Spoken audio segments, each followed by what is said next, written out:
everyone to the Outtakes Movie Podcast, where we're still on our quest to go through every single movie ever made and objectively rank the best to worst of all time. I'm Sam and I am joined as always by my amazing team. Amelia, what's going on? Hello, I'm going to apologise now to everybody because obviously we've got builders working in the construction site, but they've decided to do some work on the underground car park, which is obviously directly below me 2 floors, and all you can hear is banging. And like, you know when you watch like a comedy show and it's like, oh, the construction outside, it literally is that constantly. Wow, wonderful. So if it picks it up, I apologise to anyone listening. Well, fingers crossed it doesn't. Joe, how's things? All right, yeah. Got a candle. So that's nice. Smells pretty good in here. Nice. Yeah. I couldn't immediately tell that was a candle when you lifted it up. It looked like an incredibly viscous sort of like cranberry based drink. I thought it was thick. Oh no!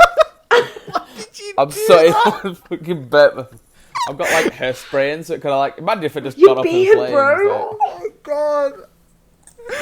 What a sight that would have been. Jacob, how are you? I'm here and I'm not a fire hazard to anyone.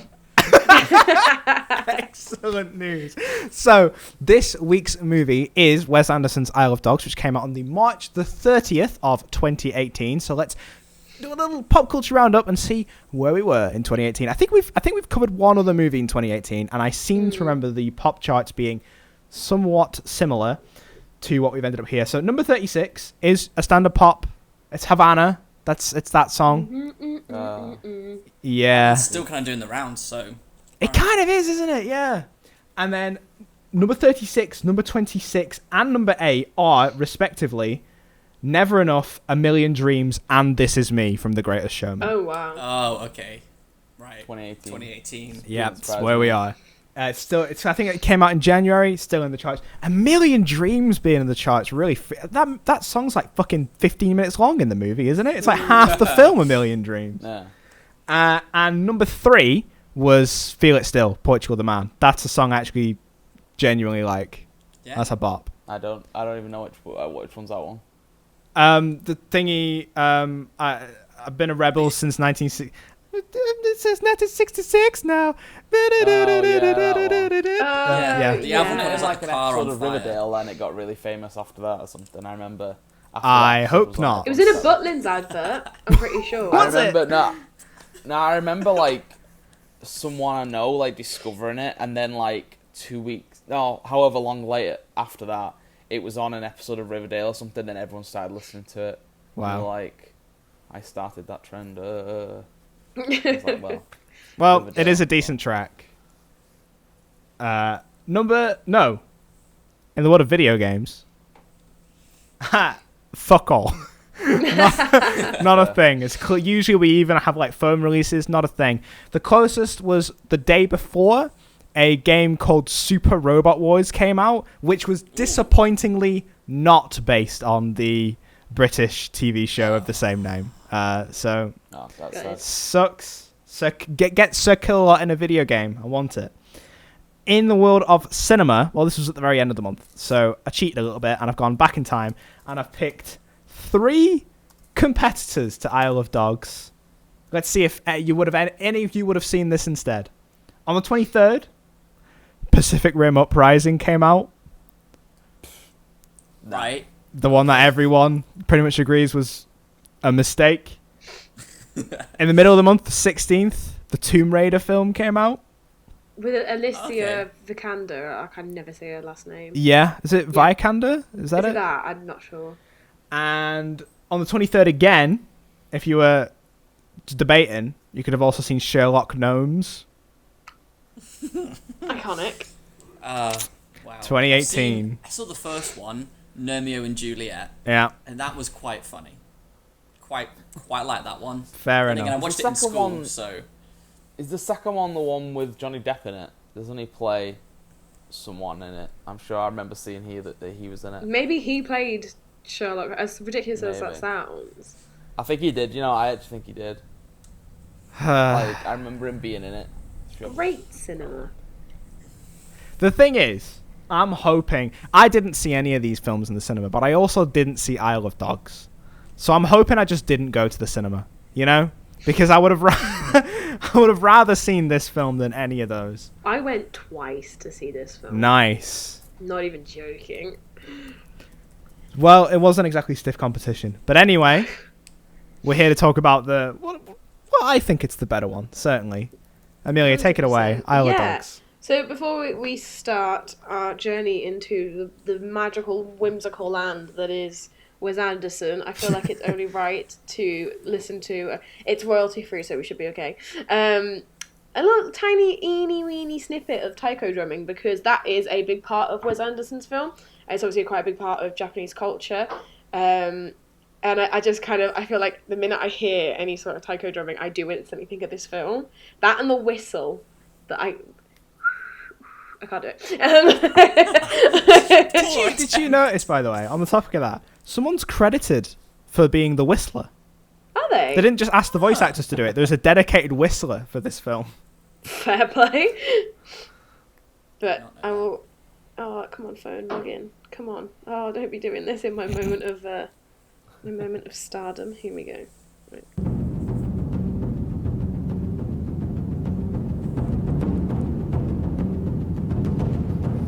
There we go. You're going to have to send me that track so that I can play it for real. All I can think of is the gorilla playing the drums in that one Cadbury's advert. Really? Fucking For some reason. I Yeah. can Phil, feel what's it. the Phil Collins? Phil Collins, Collins. like, Yeah. drum That's solo. best advert, Yeah, that, you know. that's immediately. Best advert. Beautiful, that.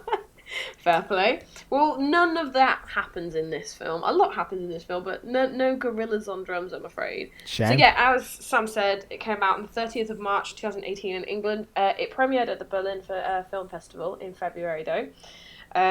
So it pretty much kind of came out pretty much straight after that. I've written notes. I've written kind of not necessarily facts, and I'm like a loose kind of breakdown of the plot, because I just want to have a chat about it. Really, there's not. I mean, it's a Wes Anderson film. You can sit and talk about cinematography all day, and we all know this is like a gorgeous cinematography film. Yeah. Or even you could sit and talk about the process of of stop motion animation for a while. But I just kind of want to have a chat and talk about how nice this film is, to be fair. So obviously we've got the main cast. You've got Bill Murray, who is Boss, and Boss is obviously the dog who was part of the baseball team, and he was their mascot. You got Duke, played by Jeff Goldblum. Wasn't Bill Murray... Didn't Bill Murray play Michael Jordan's baseball-loving mate in Space Jam? Doesn't he come out at the end of the film and join the team? I'm sure he does, you know. Probably. To fight against the Monstars. Maybe we need to cover Space Jam at some point on the film. Who does Jeff Goldblum play? I didn't actually pick up... I noticed Jeff Goldblum on the cast list, but I didn't pick up on his voice. He's the not? one that's No. like, did you hear the rumour? Did you hear the rumour? It's that's Jeff. It's very subtle. Like he's not going over the top. He's basically just chatting. But yeah, he's kind of the dog that loves the gossip. Like, with all the ones in this film, I was like... I mean, I knew the cast when I went to watch it anyway. And I picked up on who everyone was. Like, some are more obvious. Like, Bryan Cranston's really obvious. Yeah. Like, Scarlett Johansson and stuff. I was going to say ScarJo. You notice her Well, yeah, immediately. no, I picked up Jeff Goldblum. Maybe not for... I mean, it was 2018, so I don't remember, but... I remember thinking that was Jeff Goldblum. But maybe I'm just a Jeff Goldblum fan. I love him. He's great. I reckon it's whether or not they've done voice acting before. Because I was able to pick out Bill Murray's voice quite easily, but he's played Baloo in the Jungle Book. I'm sure Bryan Cranston's done some voice acting work as well. Bryan Probably. Cranston, before everyone knows who he was in the 90s, did a crap ton of monster voices in Power Rangers. Oh yeah, he was original Zordon, wasn't he? He wasn't the original Zordon. He was he the not original Zordon? no, he was the Zordon He in was the one of movie. Saban's Power Rangers one. In the That's Krispy what I'm getting Krispy Kreme confused Power with. Rangers. He was the Zordon in that. Krispy Kreme Power Rangers. Yeah. That's amazing. Yeah, like you say, we've got Bryan Cranston, who is Chief, the stray, who we find out actually isn't a stray. You've got Edward Norton playing Rex. Basically, it's just a dog of leisure, by the sounds of it. Yeah. And then I always forget the guy who plays King, and it's a guy called Bob Balaban. I can't say that. He's in like a bunch of like Wes Anderson stuff. A lot of the stuff in Is Wes that what Anderson it films is? are all they're all like people that he's worked with before. So like Edward Norton's in a few of them, and Bill Murray Murray's definitely in is. lots of them. He's pretty much in every single one of them. You know, like I'm trying to think who else. That guy plays Kings in a few of them as well. I don't know about anyone else. Scarlett Johansson's in. This Oh one. no, maybe she's not. She's in this one. Is she in the new one? No, don't know. Can't remember. Doesn't matter. Oh, The French But- Dispatch. I want to She's watch in- that. Yeah, I Looks think different. she might be in that one as well. But Bill Murray's in that one as well. Because it's Wes Anderson and Bill Murray, the bros. It's So, I almost love it. like this is a director thing, isn't it? Where if they like Tarantino, the minute you get people you like and can work with, they'll Yeah. just reuse them, which is fair. You're not having to go through and deal with new people, but like at the same time, like I'll be sometimes I have moments where I'll look, like for example, I was watching a film the other day with Alan Rickman in it, and it's Snape. I just sometimes like I can't put people out of my head unless they're a certain like a really strong character. So it's one of them. But a couple of other people have written down kind of that we know. Obviously, Scarlett Johansson plays Nutmeg, the show dog, and then probably one of my favourites is Tilda Swinton playing Oracle, Oh, which is it's the amazing. dog. And it's like Oh. it's going to snow this week. Oh wow! You have visions of the future. No, she can understand the TV. Such a good bit. That's what they called it, Oracle. Like, are you Like for real? the decision to make her a pug as well Yeah. was so fucking Just smart. there with, like, Every time she was spaced on eyes. screen, yeah, killed me. Amazing. You've got Greta Gerwig playing Tracy, the foreign exchange student. And I read somewhere that because she actually is French speaking as well, she speaks French, she did the French translation for that character as well. Nice. That's good. Makes sense. Obviously, we've got Yoko Ono, plays Yoko Ono, but as a scientist. And I read somewhere that she speaks as herself in English, but when she speaks in Japanese, that's not her. So I'd like to know. I'd love to kind of do a bit more research and see if that's true. Because if that's true, why she speaks Japanese? I don't know. It's Yoko Ono, innit? Yeah, You know. true. She was probably Um, screaming halfway through the booth, like recording. She's like, "Oh, I've got to get. I can use this time to get my new fucking album in." It's fucking Love Yoko Ono. We've got Levi. I can never say his name. Fucking Wolverine's brother. Him. Leave Strieber. Oh, yeah. That's the one. He plays Spots Kobayashi, the guard dog. Frances McDormand is in it as well. She plays one of the interpreters. I think it's the news lady. I'm not 100% sure. I'm just going back down the cast now. Then it kind of gets in. Angelica Houston is in it, but she's just noted as mute poodle. So, like, what did she do? Provide, like, a whimper? It's like, not a so, joke. Like, some I- fucking epic way to troll someone. Well, this is the thing. You're in an animated movie and you've got no No lines. lines. Yeah, but have you ever seen that thing though in South Park that they got? Who was it? Someone really famous. It was like George Clooney or something. And then when they were like, because he wanted to be in it, and they were like, right, cool, you can be in it. And then they made him they played one of the characters' cats or something, and it's just him meowing for the whole thing. That's like what got amazing. him, because they didn't. That's They amazing. didn't want to get him to play himself, so they got him to play like the cat. So he just fucking meowed for the whole thing. I think it's in the movie. I love it when people do that. Yeah. That's so ridiculous. Nice. So that's kind of just the cast. So obviously there's a little thing we do on this little podcast where we kind of talk about box office and stuff. There's no official budget for this film. Weird. I could not find one. I don't think they've released it. But Wes Anderson's previous animated film, Fantastic Mr. Fox, same stop motion animation. I'm pretty sure it's the same company that came back to do it as well. Yeah, it looks Um, the same. That cost $40 million to make. Oof. So Wow.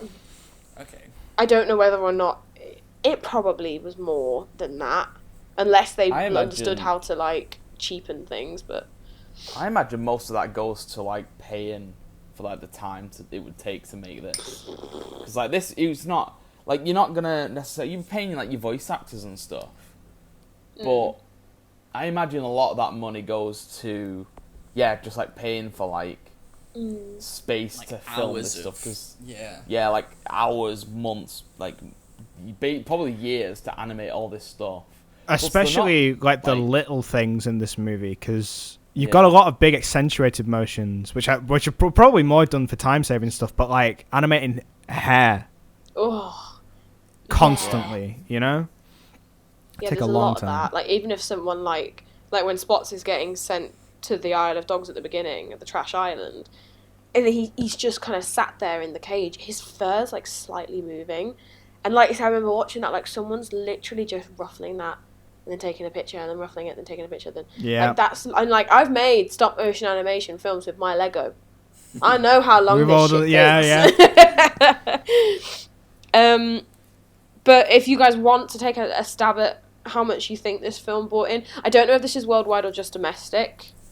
I'm guessing this might be just domestic. It didn't actually say when I looked. Leave me till last. Well, actually, don't ask me, because I tried to find a budget just in case, and I accidentally saw the box office. But I also saw that there's a real place called the Isle of Dogs in London, which I didn't know about, and I just kind of fell down a Wikipedia like rabbit hole, and now I'm back up. Brilliant. Okay, if you two have a guess, you're more than welcome to fire it over. So roughly, we think about 40 million, maybe more. To cost to make it. It does sound about right. Yeah. 50 million. Not loads. I mean, Wes Anderson's got a pretty big name for himself, but it's...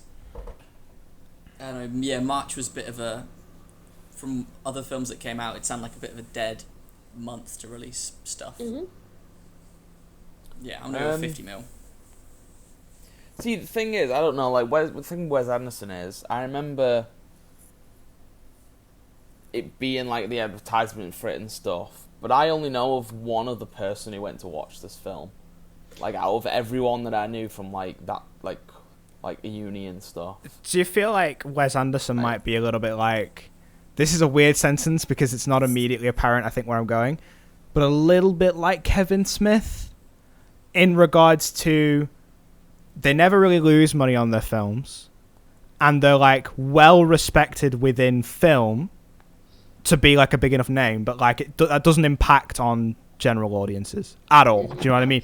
Like like a Tarantino movie is gonna pull in numbers because a lot of people know who Tarantino is. Wes Anderson might be a name you've heard of, but like I know that if I tell my mum that a Wes Anderson movie's just come out, she'll be like, cool. Like she's not gonna go and see it, but just based on that. Yeah. I feel like and that's what I meant by Kevin Smith. I don't think I needed to use the comparison. Is he the one who always wears like the backwards baseball hats and the jackets that did Clerks and Mallrats and that stuff. See, saying that, like I don't know, it's weird. It's a weird one because I mean the thing with Wes Anderson is he's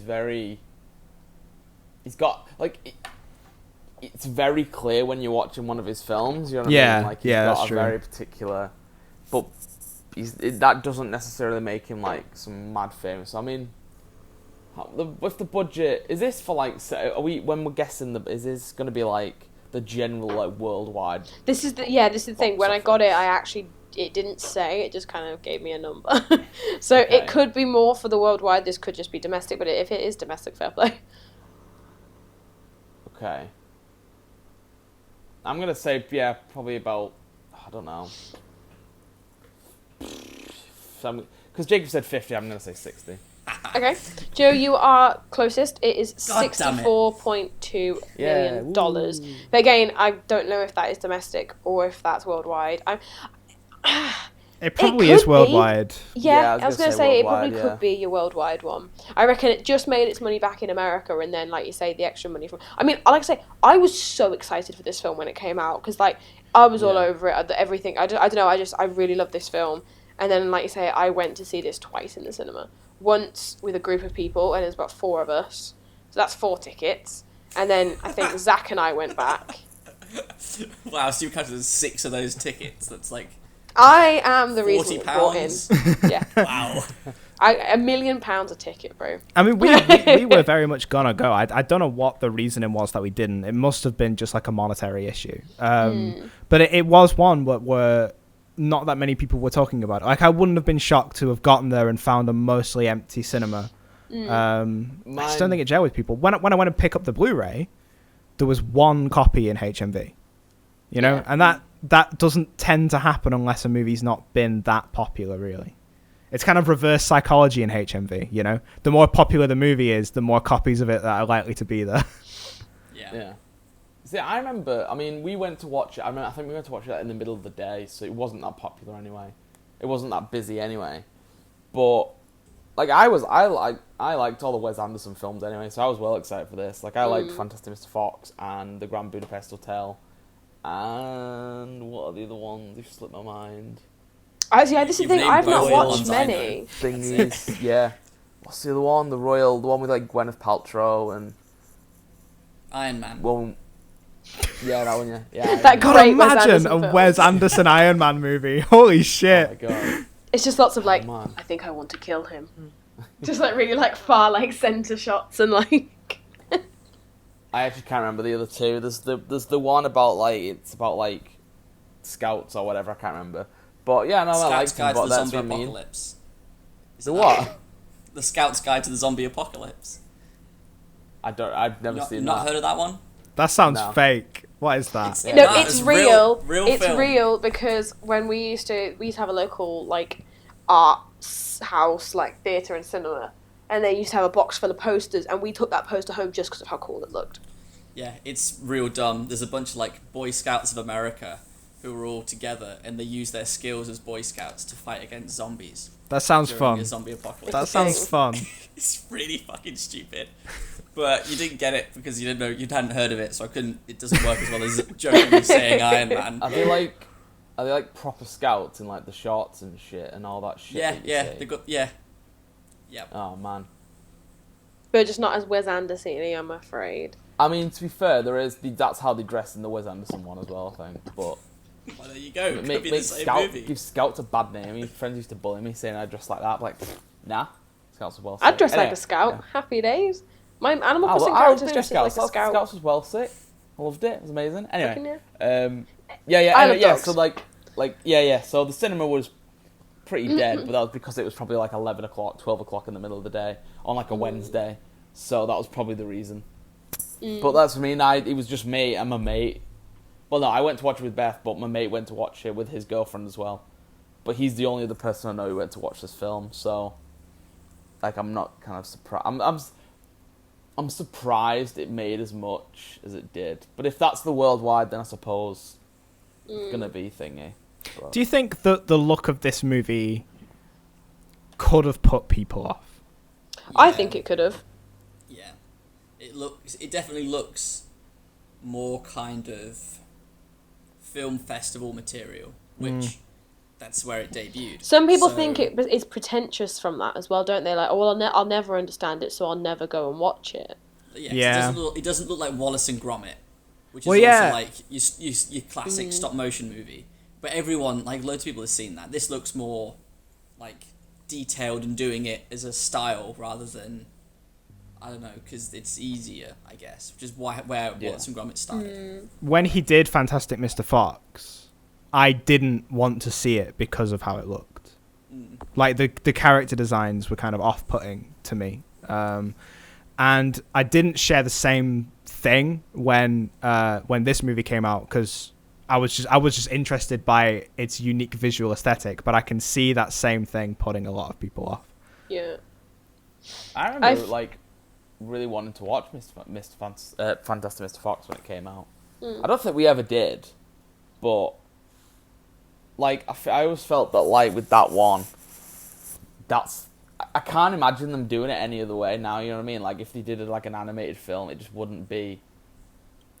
I don't know. It's a weird one, that one. Roald Dahl requires, I think, some kind of eccentric quality. Yeah. I think one of the things that was interesting about this movie with Isle of Dogs was at the start of it, and I swear this is a studio mandated thing because I don't think you needed it. Just after the prologue, it flashes up that message that says the majority of the human dialogue in this is in Japanese, and we'll translate what's important. I don't think you needed that. No. But I think the studio was probably quite scared of putting off general audiences because of it. And I thought the gimmick and the idea of it was great. And I actually could have done with less translation. Because I think the idea that, you know, someone who's not a native Japanese speaker has to naturally relate to the dogs more.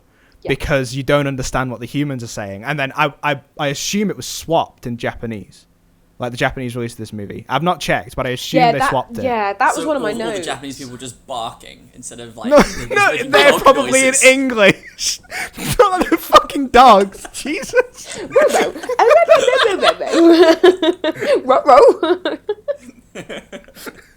I found the breakdown of the budget really quickly just before we carry on. It grossed 32 million in US and Canada, and then 32 million everywhere else. So that's very Wes Anderson, equal on both sides, my guy. So yes, that's kind of a breakdown of that. But yeah, so before I kind of break down the plot and we have a chat about that, I've just got a couple of facts and interesting things that I found about it. So like Sam said earlier, basically, apparently the idea came to Wes Anderson. He was dealing with, I think it was Fantastic Mr. Fox or one of the productions, I can't remember whichever one was before, in London, doing stuff with that, and he drove past a sign that said Isle of Dogs, because there is an Isle of Dogs in London, and he was like, I'm going to make a film about that. So there you go, screenwriters and people out there, inspirations all around. You could have driven past the movie poster for the other Isle of Dogs movie, you know, the one maybe the guys the trailer for. That really fucking... So I couldn't even get a handle on what that movie was, honestly. Was it a thriller, a horror, a crime? Like, what was that movie? What was the tagline again? Was it like sex, drugs, and a mug of tea? Sex, drugs, and a mug of tea. Yeah. What the fuck? Ridiculous. Yeah, this doesn't deserve the title Isle of Dogs as much as this one. It does not. So this one was filmed in London, and it used over 20,000 faces and over 1,105 puppets in total, which is pretty crazy. It did get 2 Oscar nominations as well, one for Best Animation and one for like an achievement in music, but it didn't win any of them, and I couldn't, for some reason, I think I was being lazy, I just couldn't find or be bothered to search for who won. Okay. Isle of Dogs didn't win, so that's all that matters. And yeah, a lot of like, and I kind of realised this when I went to go and see it, when you see it say Isle of Dogs quick, it sounds like you're saying I love dogs, which is ironic considering quite a big part of this film is about evil cat people not liking dogs. I love that angle, you know, the anti-dog agenda.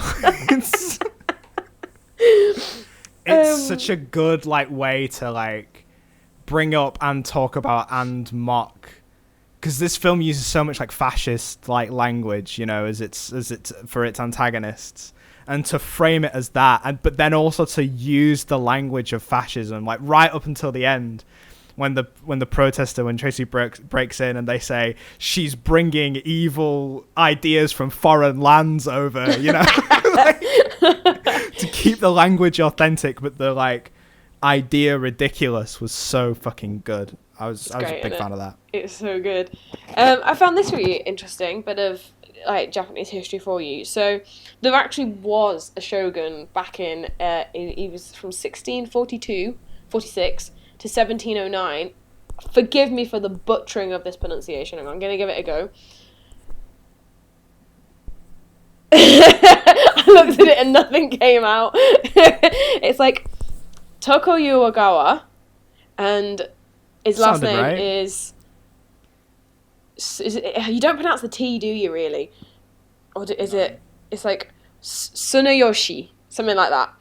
And he basically was known as the dog shogun because he literally loved dogs, and he brought a lot of like the animal protection laws in. Like on, I don't know whether the shogun owns a certain area or runs a certain area. I haven't really kind of done my Japanese history much. But yeah, he kind of was a big advocate for dogs, which is quite interesting.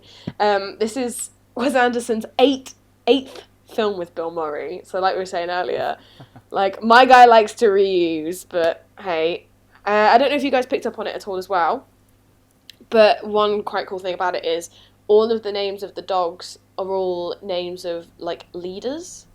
So like, and even the dogs are like joking about it, like, you know, we're a pack of alpha males, so you've got Duke, King, Chief, Boss, or all of this kind of stuff, which is quite fun because like And one of my favourite parts of this film as well is this whole idea that, like I say, there are these alpha dogs who are struggling for who is a leader, and it's like, right then what, let's take a vote. I don't want to take a vote. Everyone in vote say aye. Nay! It's like this whole kind of battling with each other, and I think that's quite funny. 2018 was actually the year of the dog as well. So, clever year for releasing. And then, I've already said that one. That was my Yoko Ono with a scientist in the same name, but it was dubbed for Japan, which is very odd. Whee! Apparently, I've just sort of checked up on this. Yeah. I'm not going to say this is like an empirical fact, but a lot of people that are talking about some of the use of like Japanese text and things like this, one of the points that's brought up is that Yoko Ono just isn't a Japanese speaker. That's why. Right. That's why. So someone else had to come in and do her lines, because apparently quite a few of the Asian characters were non-native Asian speakers, and apparently a lot of from someone who was a Japanese fluent, a lot of the text that's on screen, they described it as quite choppy, as if it was like run through a translator kind of badly, like it was as if we were looking at something right. and it was like they got what they were trying to go with, but like it didn't quite read right. That's interesting.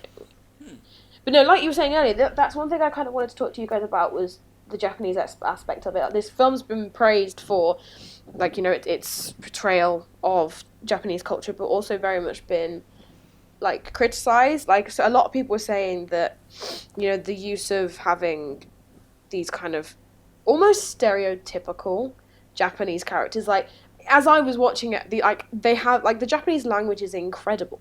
Like, it's such a cool language. I think that's why, as a Western culture, is so obsessed with it, because it's just so different and so cool. And so, like, I think partly that's why Wes Anderson did have, like you say, them all speaking in Japanese, because if you had them speaking English, then it just ruins it. And these people are such good voice actors. Like, the guy that plays, the guy who looks like he's dead, the guy who's with Kobayashi's second in command. Major genuinely looks dead. Like, and his voice is just incredible. I feel like that in a Western dialect would be shit. And like you say, I love the fact as well that it's been done because the dogs are like, you're sympathising with the dog, because it's this whole idea of like, and we do it. I talk to my dog all the time, like it can understand me. She doesn't have a fucking clue what I'm saying. Yeah. But I'm there in a full-on conversation about the weather with her, and she's just like, Biscuito? Oh, I know that. Like, you can kind of like make it out. So I found that really interesting, because but like you say, I'd love to know what happened for the release in Japan, or even like China or I was Asia. trying to track it down, and I couldn't find if they did swap it or anything, because you'd lose that effect. You would lose that effect.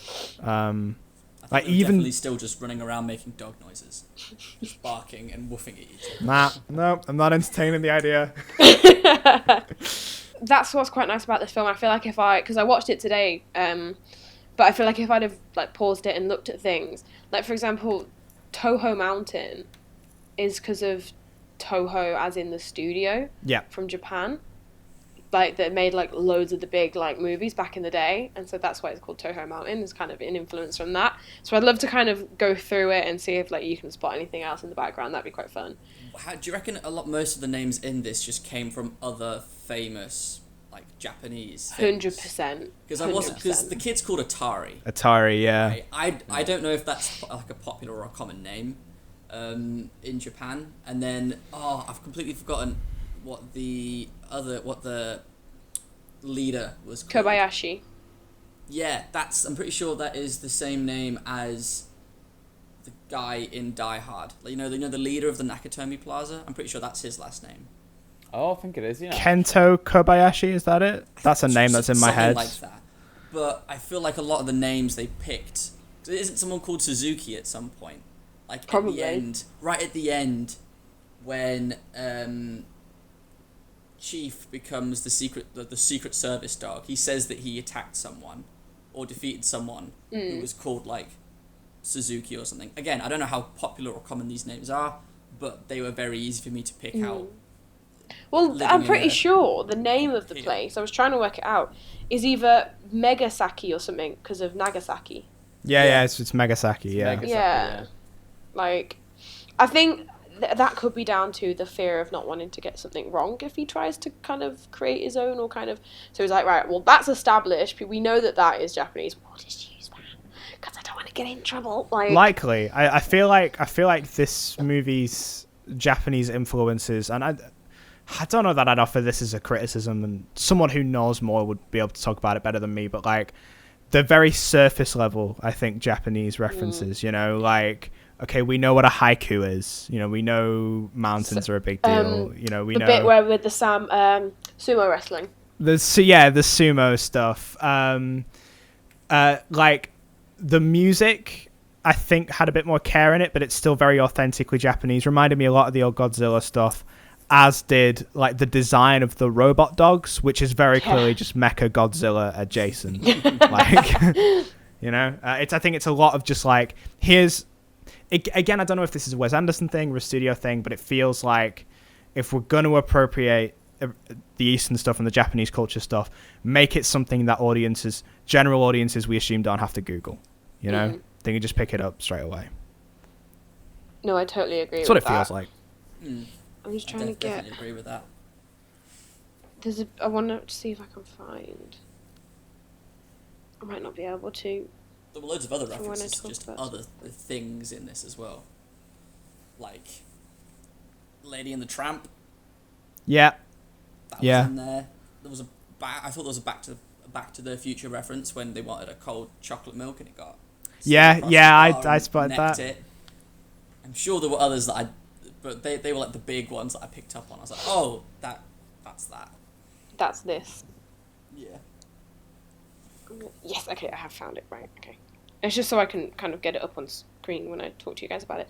Okay, so, yeah, I've written the plot in literally, like, a couple of sentences for each section of what happens, just... Because, like I say, we could talk for hours about this, and, like, we don't have the time. And you, dear listener, do not have the time, unless you do, then, you know, hi, how you doing? You don't have the time unless you do, in which case, you have the time. Sorry, it's not that long.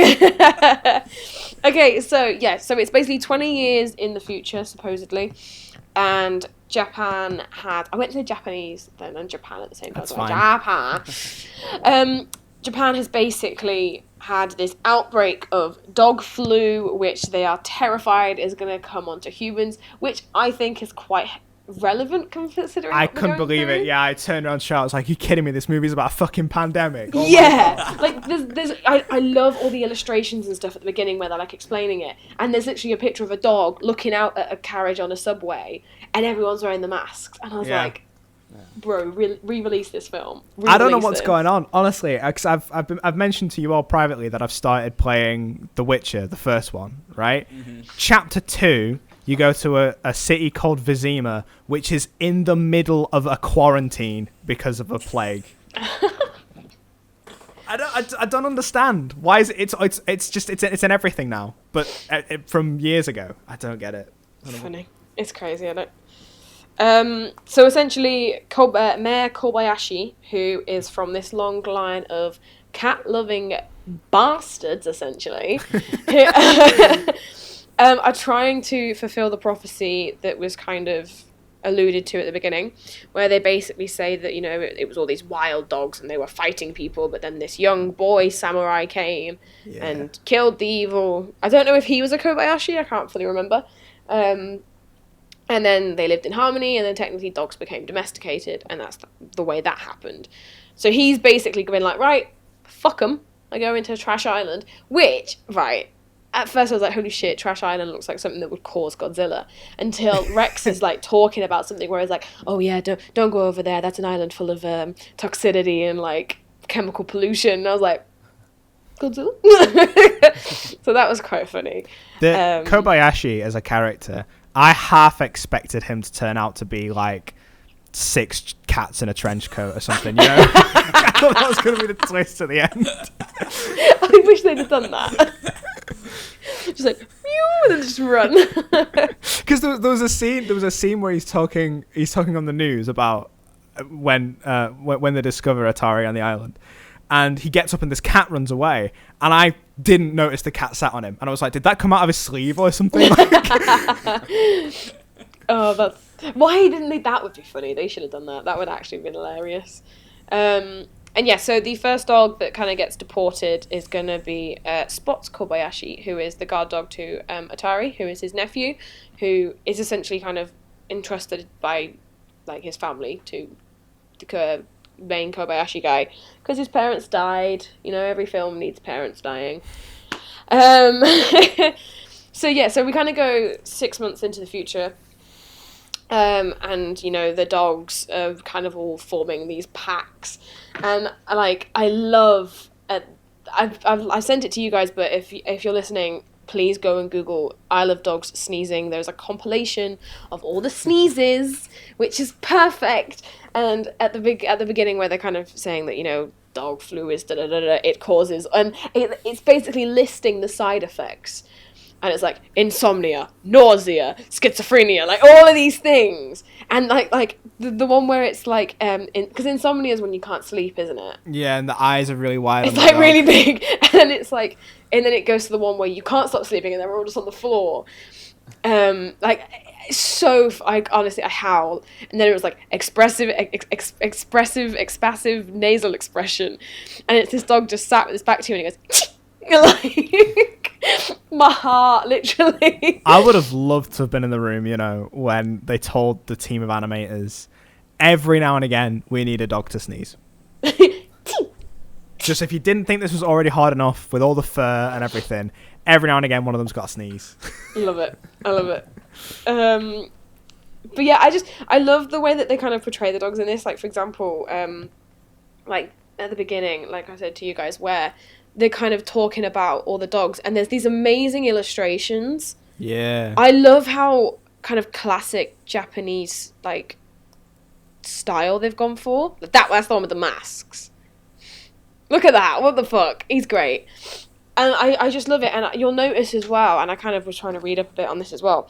Whenever you see it on TV, it's illustrated. And one of the videos I watched on YouTube, the guy was like, he thinks it's because it's this whole idea of we don't see the media and certain things as our reality, so that's kind of them looking onto it and being like, oh well that's a different situation, it's not, do you know what I mean, kind of separating reality from like what they don't want to believe, which I think is quite interesting, because I do think we look at the media today and we're like, yeah, I hardly watch the news because I don't want to get stressed out by it. So, like, you know, it's one of those things that I love and also I just love the style of the animation. Like, I think they've done really well. That was a much better way of looking at it than I did, which was it just got me thinking of, you know, in cartoons when they watch TV, are they watching cartoons or are they watching, like, real life stuff?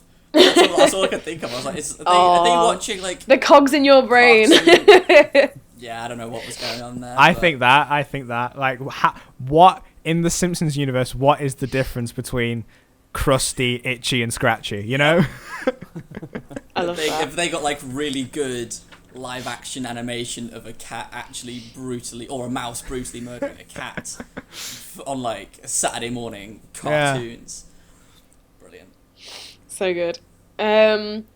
And then, so like I say, we kind of get introduced to, like, what the dogs are getting up to and how they're kind of... Like, we get the amazing scene where they're fighting over a bag of trash. And they're like, wait a second, before we tear each other to shreds, why don't we see if it's worth it first? And it's like, yeah, okay. A rotten apple core, rotten, rice cake, it's worth it. And they just scrap. And the scraps, essentially, obviously to save time, but also stylistically, are just masses of cotton wool with an arm sticking out of it every now and again. Brilliant. Perfect. Amazing. So yeah, I thought that was quite funny, and he's like, oh my god, he ripped your ear off, and he kind of just looks at it, walks off, and then so Chief like kicks it towards him, like, yeah, fuck you. There's so many little things, like characters just kind of like turning to camera and looking you in the eye just as the frame ends, or like just little things like that. I love it. When Lots they like of fourth wall breaking in this film, but like in a way that's like, I don't know, because it can be overdone. I think things like Deadpool and Rick and Morty have like taught people the wrong way to do it in a way, whereas this was like, to me, it emphasized just the way a dog is. You know, a dog is constantly just like getting distracted by a new different thing. So it doesn't feel weird when they just suddenly like turn to camera. It's just like, what? It's just this dog. It's just looking around, you know? It works. Good. But it also kind of makes it feel like, especially the early segment, it feels to me a lot like a play. Yeah, I get that. Of it. Mm-hmm. Yeah, that's quite a nice way to put it, actually. I like that. Because there's some weird... There's like... This is very nitpicky of me to point out, but whatever. There's a narrator in this movie, which is totally separate from anything else. Like, I think you visually see him at the start coming out of a Japanese temple, like right at the start. And then he narrates the rest of the movie and says, 20 years later, this happened, da-da-da-da-da. And the narrator is originally the one to translate Kobayashi. And then at some point, they put in the diegetic translator, the woman who takes over. And I didn't mind a person coming in to translate into English. It felt weird to me that there was a narrator and then there was a diegetic one, and there was no real motivation for switching those two things. So it did feel like a play and it did feel like a movie. And because the two things are like at the same time, it almost feels like, I don't know that you figured out creatively how you wanted this to feel. You liked both ideas, so you shoved them both in. Yeah, I get that. No, I totally get that. So Atari basically hacks a plane, because he's this fucking smart kid, apparently. And he kind of wants to come and find Spot, so he's... And like you say, they're just like, oh, look, that thing in the distance, it's the skull and there was a wing flies off. Like, it's very... And some of the humor's dark. Oh, yeah. Like, some of it's so dark. Like, there's one bit that I remember, like I said, I watched it today and I just didn't write it down. And they said something and I was like, oh, that was it. They're talking about dogs and stuff, because they're talking about how essentially Spots is found to be dead later on. And they're like, did you hear the rumour? No, what rumour? I can't remember the name of the dog, and he's like, you know, da-da-da. Yeah, killed himself. Hung himself by his own leash. Yeah! So sad. I'm just like, that's dark. Like, real fucking dark. But I think that's why I like it, because it's such a cheery film, and then they'll like whack that on you, and you're like... Yeah, the humour's so dry. There's one bit which I won't... Well, spoiler is the wrong word, because obviously we're breaking down the plot, but I'll let you describe it later, Amelia, where it seems like a lot of characters die out of nowhere, and it's very like, what the really? We'll get there, though. I think I know which one you're on about. But yeah, so Atari essentially crash lands on the Isle of Dogs, and so that they decide after a vote, of course, that they're not going to eat him. They're going to try and help the little pilot, which is quite... I can see how they've done this as well, because obviously Chief is meant to be a stray, and the others are meant to be, you know, like house dogs, like domesticated dogs. So they're kind of like, a master. It's like, you know, the dog from Up, Doug. It's like, you are my master, and I love you. They're kind of that kind of dog mentality of, you're my human, I like you, I'm going to impress you. Or like when he's talking to them, and they're like, he's like, Sito. And it's like, oh, sit, I know that one. And like, little things like this. Like, I just love it. It's like, I love it when they kind of get the humour of a dog perfect in a movie. I think the interactions between a lot of these dogs, this main team, makes a lot of the movie. Like, when they're all together, I think they're the best bits. And it's the bits where weird stuff can happen and you let it slide the most. Like, there's a really cute moment where when Atari's plane crashes, they throw up a bunch of smoke, and like you say, it's cotton wool and stuff, but it throws up in the air and it's quite impressive. And one of the dogs, I can't remember which one, it might be Duke, turns to the camera and says, wow. Yeah, that was impressive. I've just remembered the bit where I think they're getting soppy over missing their masters, and I want to give up. I'm just finished with this. Now they go on to the conversation about the dog killing himself. And Chief is just there on the other side like, oh, you're making me sick. Bleh! And he just fully throws up. Like, just little things like that, which essentially is this cartoon kid humour. Yeah. But it's hilarious. It's done, because it's done, and then you don't, like, they don't dwell on it. So, like, Wes Anderson's almost gone like, ha, on to the next thing, and you're still kind of like, wait, what just happened? Like, so there's a lot of that. But yeah, so basically they decide to like look after him. They fend off Kobayashi's team that kind of comes to try and save him.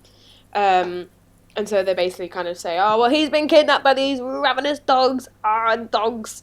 And then obviously behind the scenes, you've kind of got the human stuff, which it's interesting, but like I love the bits with dogs more than I love the bits with the humans. I get why it's there. Yeah.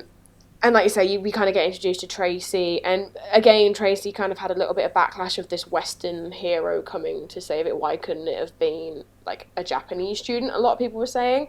And I think personally the reason why he's done that is because it's a character for the West to relate to, maybe. Oh, look, an exchange student from Ohio. Whereas, like, I think it would have been more fun to have this kind of, like, Japanese, even if it's, like, a Japanese schoolgirl who's, like, not necessarily popular. Again, she's part of, like, this clique that's, like, hackers and all this. Like, I don't know. I think, I personally think, again, that it would have been more fun with a Japanese totally person. Agree. I was reading one person that said that they really appreciate Atari being a hero purely through kindness, which is not a thing often done towards like Japanese protagonists. Like there's a lot of like, so like when you consider like samurai movies and stuff, there's a lot of like honor and warrior and things like this. So just having like a purely kind Japanese hero was a really strong thing, and they did feel let down that like in some way this was supplanted or accentuated by like the Western character, which I think is totally fair. One of the other things that's weird about Tracy that I picked up on was I thought this movie had a women problem.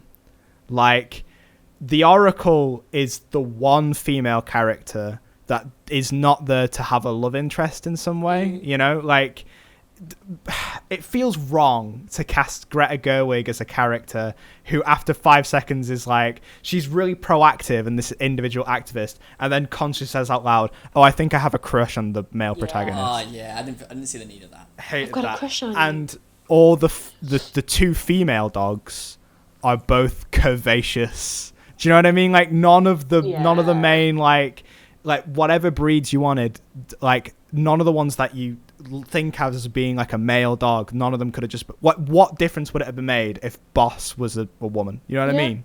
Everyone thinks my dog's a boy. Like at the end of the day, it kind of feels like this movie was aware of. We all know about the Bechdel test. Is that what it's called? I feel like I've heard of it.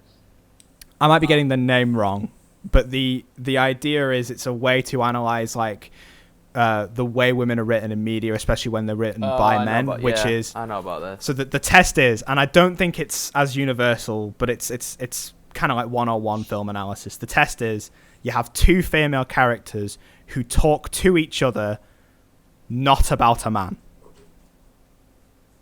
And this movie feels like it was trying to do that, but in like the strictest of strict terms. Like, hey, we do have them talking about activism. Now can she be a love interest? You know what I mean? Like, we've done it.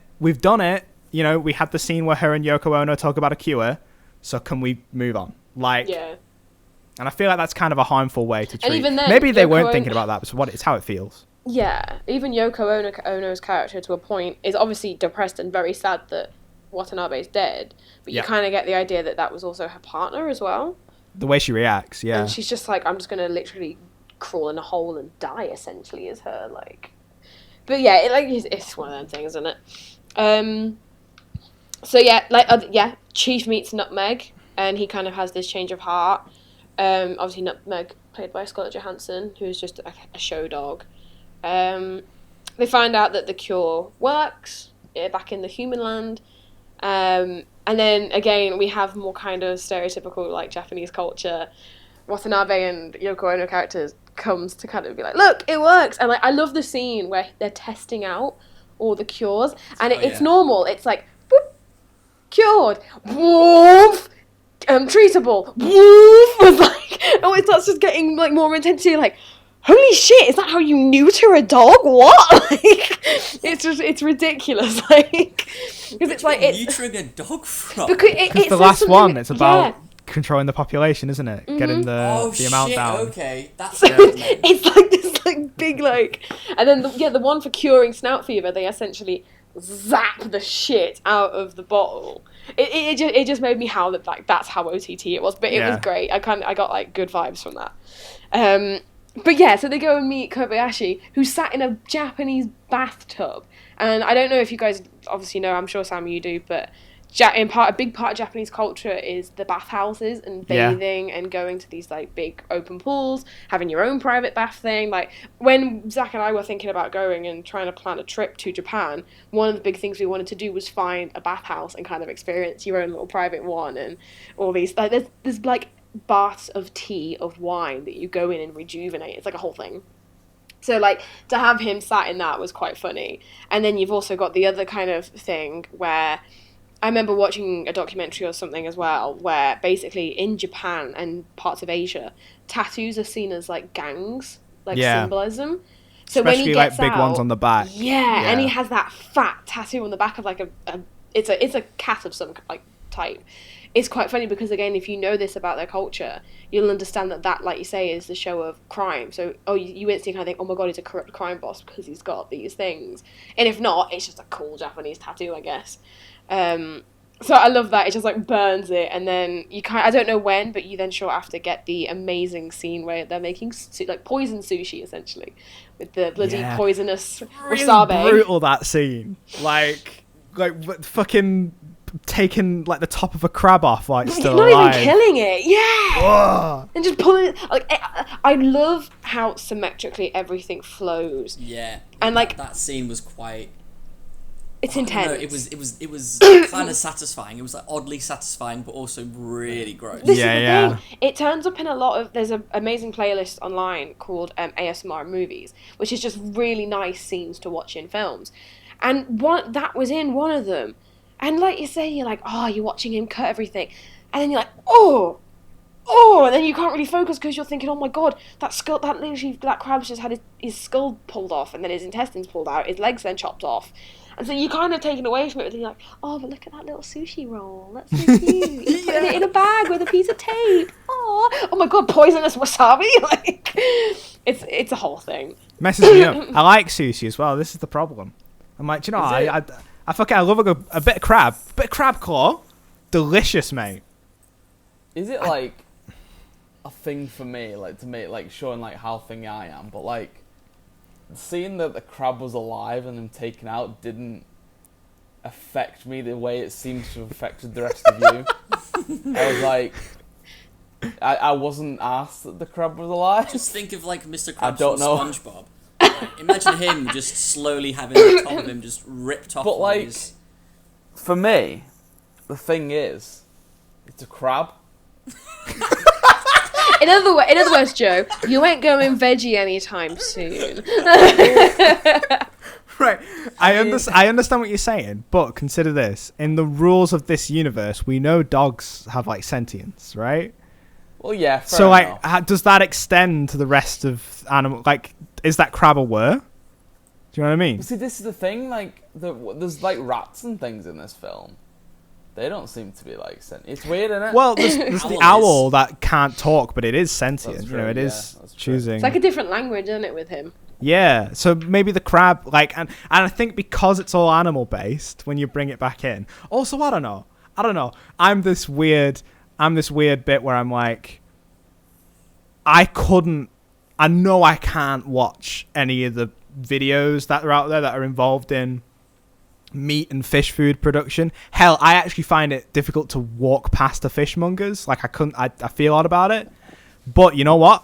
Meat is tasty in my belly. Yeah, I know what you mean. Like, I mean, like, I'm not saying that I'm gonna go to a beach and like step on crabs. You know what I mean? I'm not like take a hammer with you. I just smash them in deliberately. Yeah, I'm not like bloody I know what you serial mean. killer going around like smashing fish and shit. But like, I don't know. I think maybe because it was animated, I wasn't that thingy about it. Maybe I don't know. But you all seem to be like really affected by this crab being alive. I'm just sat here like, all right. Is there something wrong with me? Am I the one who's messed up? So funny. We went to like a restaurant once somewhere by the coast, and we were young, right? And my cousin was sat looking at the lobsters in the tank, utterly like enthralled by it. Wow, look at them swimming about. My uncle then tells him, oh yeah, you know, like you pick them up and you eat them and like that. And so he was horrified by that. But then he goes a step further and says, yeah, it's a whole thing. You put them alive into boiling water and they fully scream. My cousin sat there and cried for the rest of the meal. Oh. Not surprised. So like you say, some things you just hear and you're like, oh, that's not nice. See, for me, that though, like, that's like, I'd be fascinated by the fact that I'm eating this fucking lobster and it was alive like 5 minutes ago. Like, that's Don't they say that interesting. serial killers start off with animals? That's a troubling thought No, you but, just like- shared with us. No, but like, it's a mad thought. It's not like I'm not intrigued by it. I'm like, ooh, I wonder what else I can do with this information. You know, that's not like, it's Hide like your a dogs, weird- hide The your fresher the cats. burger, the better. Is that what you're saying? If they could bring the What? cow out, you know, when you Like- order, this is Molly. You're going to be eating this section here. Does that improve your experience? Well, it's not for me. It's an interesting. It's a mad thing, isn't it? Like, you're like, whoa, like shit. This thing was like alive like 5 minutes ago. Like, what the fuck? And then just digging. I don't know. It's weird. It's a weird thing. I've never eaten lobster, so I've never had that experience personally. But I imagine that would have been my thought process. No, I'm not fancy Yeah, enough haven't to eaten eat lobster. fancy lobster. Damn. They ain't getting lobsters on Trash Island, that's for sure. There you go, there's your segue. Nice.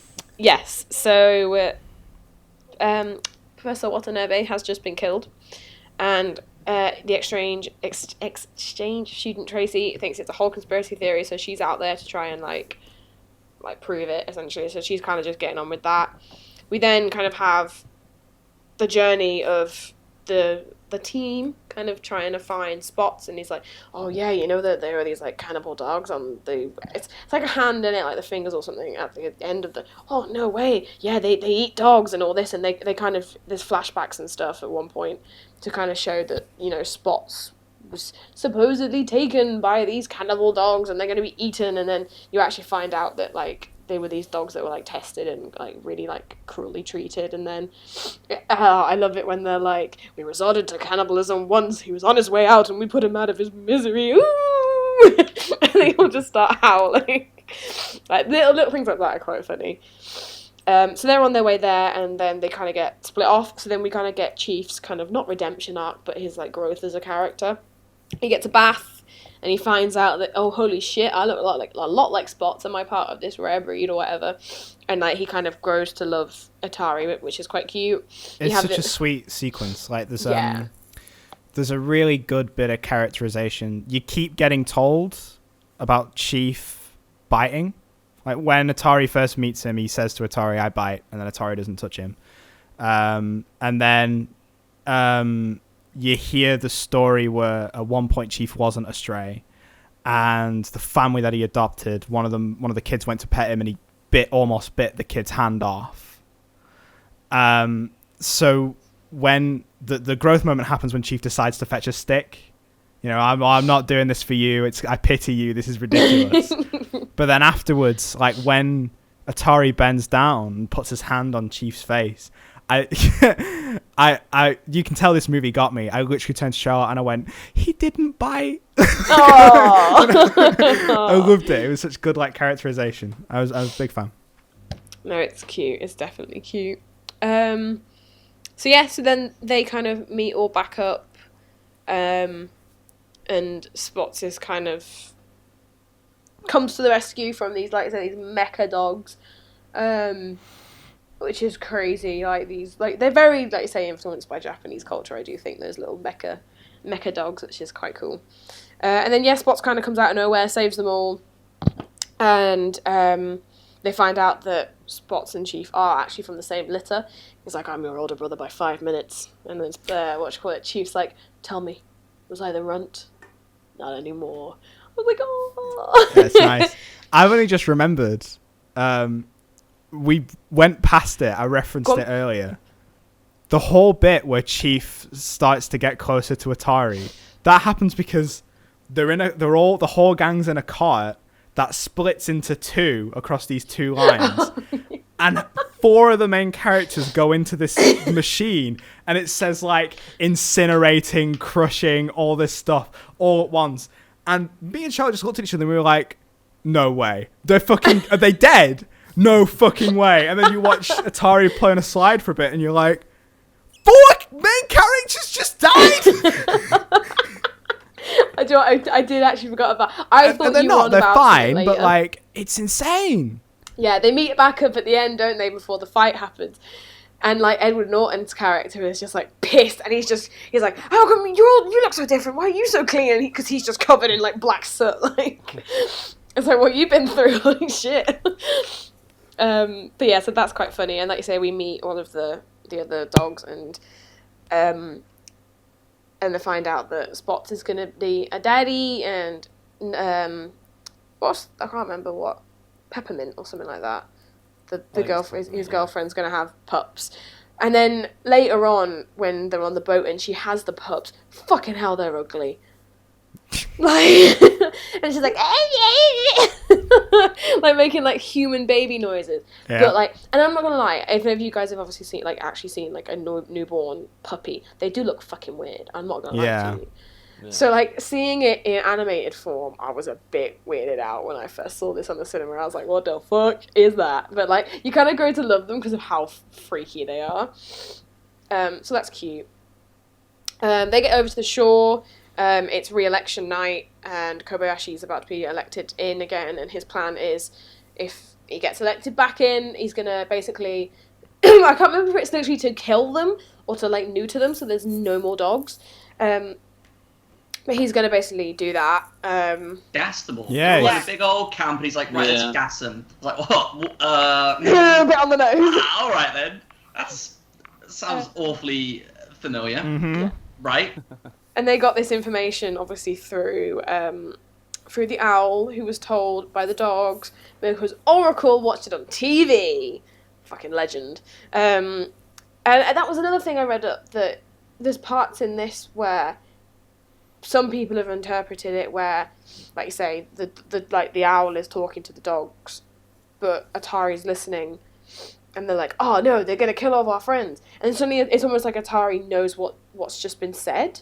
Yeah. And like, a lot of people are saying this, but I get that, because at the end of the day, how are you going to get around that? Like, sometimes in film, things have just got to happen and you can't question it. Like, Yeah. There's not a reason for everything. I feel like a lot of the weirder stuff in the end of this movie is because the scope of this film changes dramatically and quickly when you're going into the third act.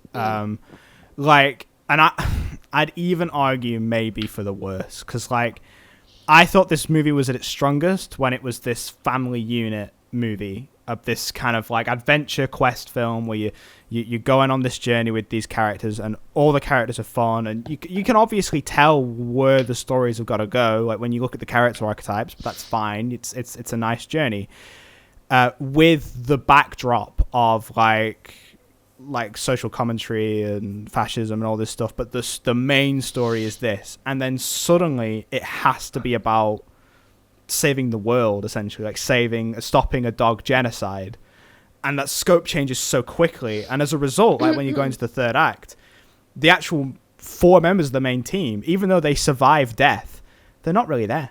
They don't get to do anything, because the story's not about them anymore, and I think that's a shame.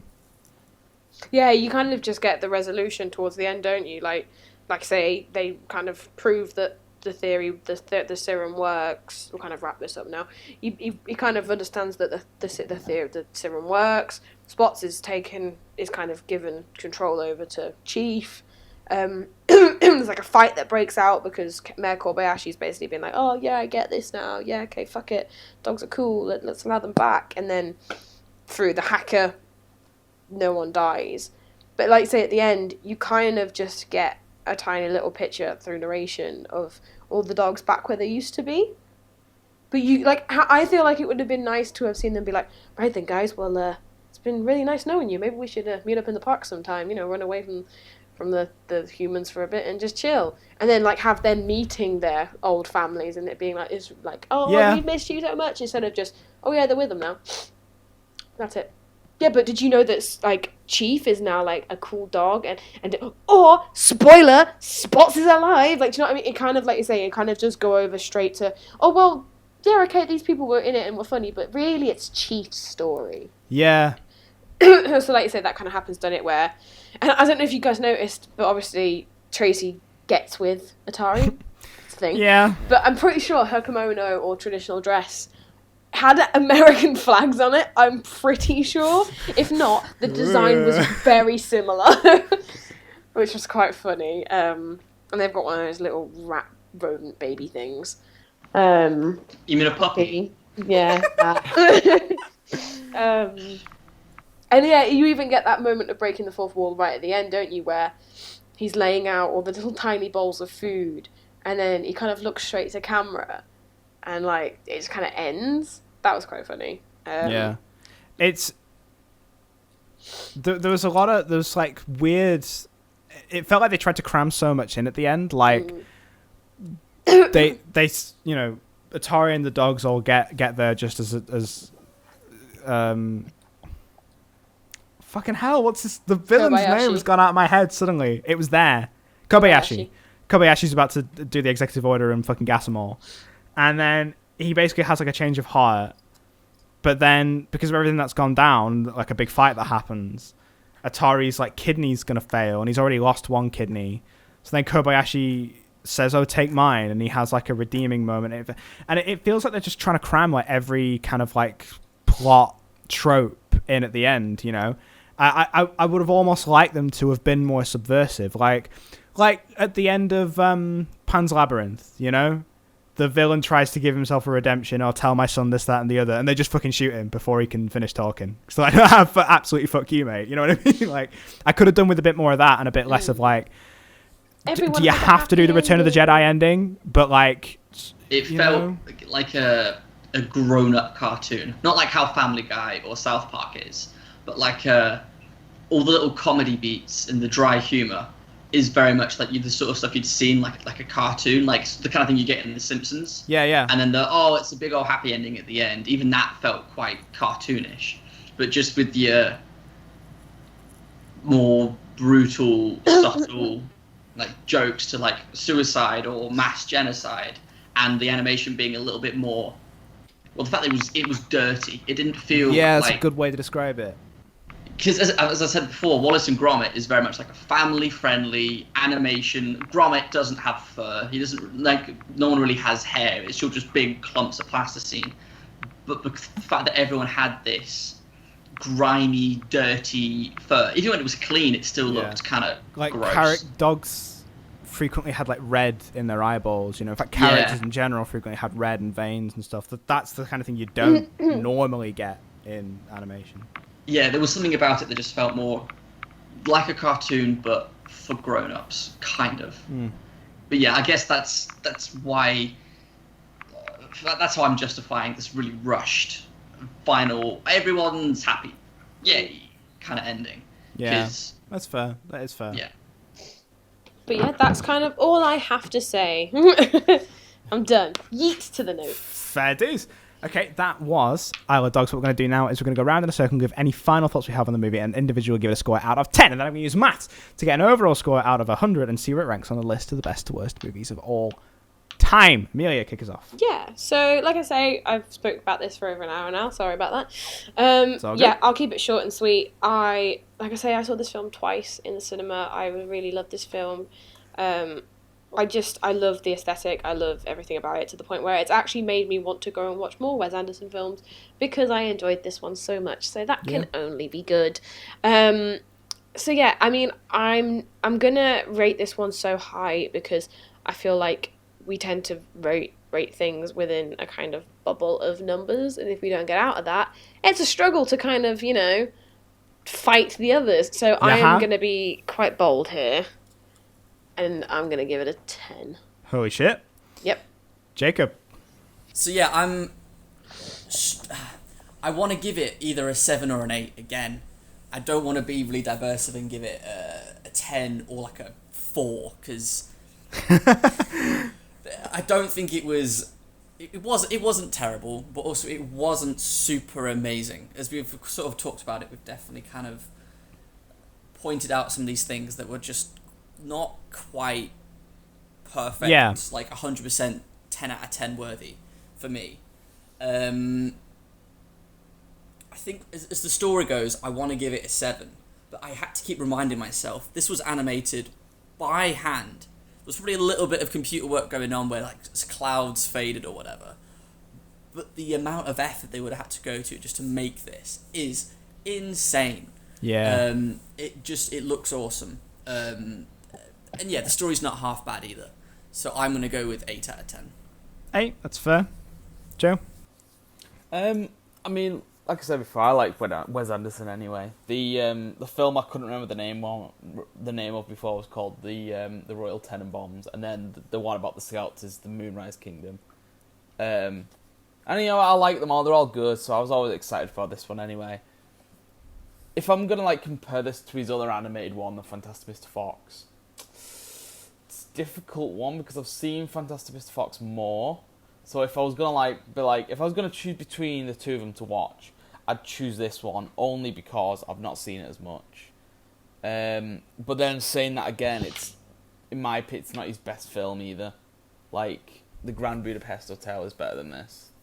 I'd rather watch that one than this one because it's a better story, I think. But yeah, like if you could take into consideration all the animation and just the general, just the whole thing, like as far as animations go, it's definitely probably one of the better ones. So I'm gonna give it, an 8 because the animation's good, the cast's good, the story's good, but it's not his best story. So yeah, an 8. That's fair. Yeah, I really enjoyed this. The rushed ending was a disappointment. And not just because plot points felt rushed. Like I mentioned, like I was upset to see main characters disappear into the background because I'd really grown attached to them. The humor largely really worked. It's a gorgeous film. The effort that went into animating it is obscene. It's unbelievable that they can put these things together, and it's so impressive. There's some really gorgeous shots in this that I really appreciated. Some really beautiful, lonely, like center framed stuff, which I really liked. Yeah, it's an excellently well made movie that I want to rate a little bit higher, but I can't escape the feeling that I was somewhat let down by its ending. So I'm going to give it a 7, but it's still a movie I really enjoyed. So that gives us an overall score of 82.5 out of 100. I thought that would happen. Okay. So we do have to do a little bit of a round robin. Okay. It's not that many films, but it's a couple. So Amelia, I forgot the fucking name of the film. I Love Dogs. I Love Dogs or Bill and Ted 1? Bill and Ted's fun, but I feel like this is a bit more like I feel like I appreciate this one more, like we say, because it's so much has gone into it, so much kind of clever thinking has gone behind a lot of it. Bill and Ted's fun, but I'm more partial to this one. That's personally, fair. So I'm going to go with Isle of Dogs. Jacob? Yeah, I'd say some of the things. Bill and Ted 1 feels like someone went, should we make a movie about this? And they went, yeah, okay. And then they just did it. Yeah. Isle of Dogs, there was so much more went into it. It feels like anyway. So yeah, I'm going to say Isle of Dogs as well. Joe? Yeah, I'm going to say Isle of Dogs as well. For That's pretty fair. much the exact same reasons. Yeah. I feel bad because I'm such a Bill and Ted stan that I would have picked that, but it doesn't matter. So, round 2, Isle of Dogs or Baby Driver? Amelia again. Again, Isle of Dogs because I think I'd rewatch that over Baby Driver personally. Jacob? I think I'm going to say Baby Driver, you know. Yeah, Edgar Wright movies are always well thought out and planned, and if I use Amelia's way of like deciding between these two, I would much rather watch Baby Driver again than Isle of Dogs. Fair. Joe? It's weird. It's a weird one because both directors that have a very clear, like. It's very stylistic, aren't they? Yeah, it's very clear that you're watching one of their films. Yeah. But if I was gonna have to pick between two, I'm gonna have to pick probably Isle of Dogs because it feels more. I don't know, like Baby Driver's good, and he's got his, it's good music, and it's got the timing, and it's good, but it just feels like more effort went into Isle of Dogs. Not that no effort went into Baby Driver, obviously. Yeah. But it just, because of what kind of film it was, naturally there would be more effort, would be needed for it anyway. And I feel like you can tell more with it. That's fair. I would have gone with Baby Driver, but there's nothing more I can add. It's kind of just inverse opinions constantly, which puts us a tie, which gives us host bias, so it goes up again. Anyway, one more time. Spirited Away. Like, I know my answer to this. yeah, like Joe said, because, this may not be one of his greatest works. I wouldn't know that personally, but I can see that. I watched Grand Budapest Hotel like once, and I didn't really pay attention, so I do want to rewatch that one. But Spirited Away is one of Hayao Miyazaki's greatest films, and I think one of the greatest films that ever came from Japan to the Western audiences, and I think that Spirited Away is one of the main reasons we have Western directors being so influenced to make films influenced by Japan, like Isle of Dogs, that I think without films like Spirited Away, you wouldn't get things like Isle of Dogs. So I'm going to go with Spirited Away. Jacob? I didn't like Spirited Away. I just didn't get it. I don't know what. Clearly, I think I'm going to have to bring myself to watch that again at some point because I don't get it. So I'm going to go with Isle of Dogs. Okay. Joe? I'm going to go with Isle of Dogs as well. Because, Spirited Away was good, but again, if I was going to choose between the two, I'd pick Isle of Dogs. Okay, fair. To watch. I will agree with Amelia and pick Spirited Away. Because I fucking loved that movie. It was so good. It was so weird coming at the end of when we were doing the Miyazaki movie, because we said Ghibli season, but they all ended up being Miyazaki in the end. So when we did that little Miyazaki run, like, I felt like I had largely mixed opinions on them all, and then Spirited Away was this incredible fun time that I just super got on with. So I give it that. So that again, draw but host bias. Amelia, you picked Spirited Away, so it doesn't quite get there. So Isle of Dogs sits at the 8th greatest movie of all time, very high, between Spirited Away and Baby Driver. Not a bad place to be at all. Which brings us to our most important part of the show, and that's finding out what we're going to be watching next time. Jacob. Yes. So I couldn't decide on which film to pick next time. So I'm going to ask you, the rest of you three, to head onto Instagram. Head onto the Insta story for Outtakes. Is it not at Wes the Anderson real week? Outtakes At the on real Instagram. Outtakes on Instagram, and give us a vote. The choices I can reveal now were between Hitchhiker's Guide to the Galaxy, and it comes out today, which is why so it's either Finish and Ferb the movie Candace Against the Universe or the Hitchhiker's Guide to the Galaxy. And I did a would poll. never have fucking guessed when I saw that poster. That fucking killed me. Jesus. Yep. Okay. So I put a poll up on there. If you want to take part in polls, follow us on Instagram. Maybe we'll do them from time to time. I don't know. But yeah, if you guys want to vote on that, How and then available is Hitchhiker's Guide to the Galaxy? Like, is it on anything? I haven't checked, but I haven't seen it on anything recently. However, I know that it Phineas might and be Ferb on one Netflix. is on Disney Plus. The main reason for my choosing of Hitchhikers is because it'd be the 42nd episode, which is 42, which is... Oh, now that you've said that, fuck's sake, I'm going to just go. See, I haven't watched Hitchhiker's Guide to the Galaxy because one of our teachers decided to put it on in RE. No one was interested. Everyone wanted to go home, so we all refused to watch this film. Mate, what? So whenever I think Should have of it, I'm done just it. like, Should have stuck around. Douglas So Adams. I want to pick it just because I kind of want to have my mind changed on it. But then Perry the platypus. Grrr. Have you all voted? I've just voted. Yeah. I voted. Yeah? Does it tell you what we voted for? Yeah, I can have a look. Go on then. Okay. Doing a Results drum are roll. in. So, overall, we had 2 votes. I mean, this just kind of is revealing our audience size at this point and how many followers we actually have. But, okay. Yeah, we only had 2 votes for option 1, which was the Phineas and Ferb movie, and all the other votes were for Hitchhiker's Guide to the Galaxy. So, Yes.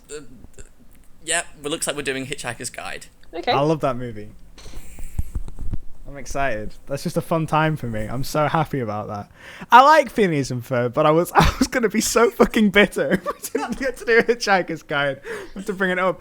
Brilliant. Well, thank you very much for watching this episode on Isle of Dogs. Let us know what you think of the movie and this episode in the comments down below. Can you do like comments and stuff on like audio podcasts? I don't know. You can give us a rating. You give us a rating. You can give us a rating on iTunes and shit. Oh, come on, you got it this far, rate us. us. Yeah. God damn it.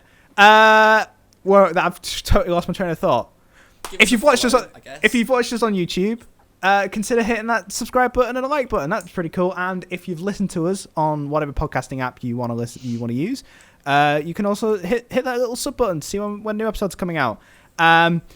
If you want updates on new episodes and polls and whatever else we're doing, go and check out our Twitter and our Instagram at The Real Outtakes on both. Right, pretty cool.